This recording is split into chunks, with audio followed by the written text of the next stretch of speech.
Hi guys, I'd like to talk about Captain America Civil War again. I was going to collaborate with my buddy Dustin again, but he had to drop out. He's really busy.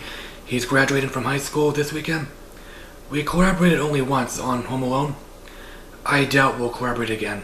Anyway, I love Civil War. Millions love Civil War. Does anyone prefer Batman v Superman over this? I'm sure some do, like 300. Batman v Superman wasn't a monster hit, but it was a hit nonetheless. The DC Extended Universe is still going forward. Suicide Squad should be good. Civil War was a monster hit. I guess it was critically acclaimed as well. This review contains spoilers. I give a shit ton away. You've been warned. The movie opens with Captain America and a few Avengers in Africa fighting Hydra agents to prevent an outbreak. It's a cool fight. Cap throws his shield around. Black Widow kicks some ass. She throws herself under a couple agents. Cap chases Crossbones into a marketplace. They fight for a moment. Crossbones surprises everybody by revealing he's wearing an explosive vest. He blows himself up, taking innocence with him. The next scene is a flashback scene, well, not a traditional one. It's 1991. Tony Stark converses with his parents. It's his last conversation with them before they go on a business trip, and sadly they were killed. Yes, Tony is played by Robert Downey Jr. He was digitally de-aged, like Michael Douglas in Ant-Man. It's impressive VFX. It's a virtual reality machine. Tony uses this in a presentation. He created this machine so people can cope with traumatic memories. He's trying to make up for Ultron. After the presentation, he talks with a black woman backstage. She's upset because her son was killed in Sokova. A lot of people aren't happy with the Avengers. Bucky is a cool character, not just because he's badass. He's troubled. He was brainwashed. He has amnesia. Honestly, he reminds me of Jason Bourne. He's living in Budapest. Cap tracks him down. Bucky's living in a crappy apartment. He doesn't explain if he's got a job or how he got money. Maybe he stole some money. It's not important. Cap tells them a SWAT team is closing in, so they quickly raid the place. It's a cool fight. It's edited a little fast, not too fast. Maybe some people were annoyed. Bucky jumps out of the building. Black Panther shows up. It's the first time we see him. It's a cool fight. It's the first of 2 clips I've seen. The other clip I watched was Scott Lang's first scene. It's funny. Hawkeye kidnapped him so he can join Cap's team. Scott is starstruck. "Oh my god, Captain America, it's such an honor. I'm shaking your hand way too long." Maybe Chris Evans had an encounter like that in real life. Scott tries apologizing to Falcon about messing up his wings. Falcon naturally isn't happy.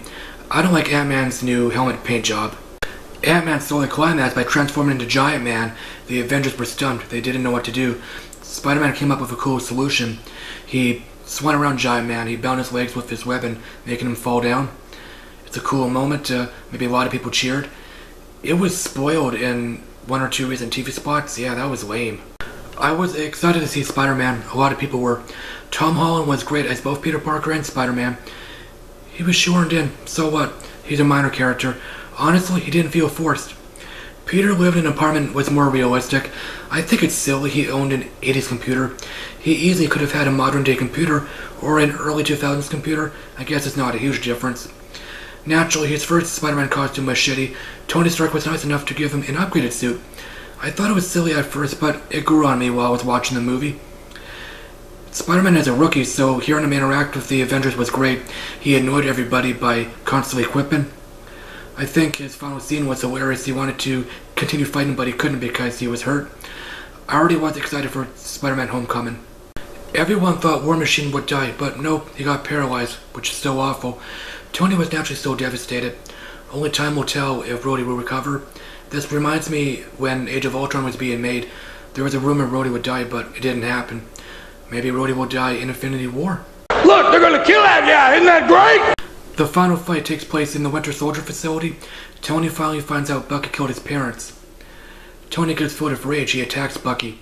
Maybe 1,000 people were confused by Tony's reaction. He doesn't care if Bucky was brainwashed. He wanted closure on his parents' death. Plus, we don't always think straight when we're mad, especially when we're really mad. The fight's intense. You could say brutal. I honestly thought Cap was going to die.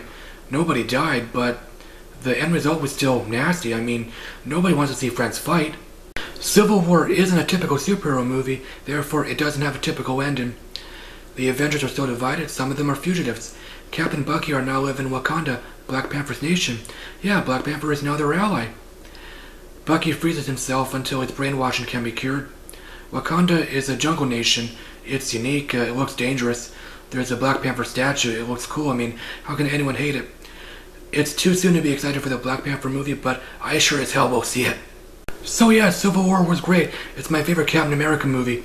It's probably worth mentioning, Marvel was originally going to make Captain America Servant Society, but they reconsidered after Batman v Superman was announced. So tell me, do you agree Civil War is the best, or do you prefer Winter Soldier? Are you excited for Black Panther?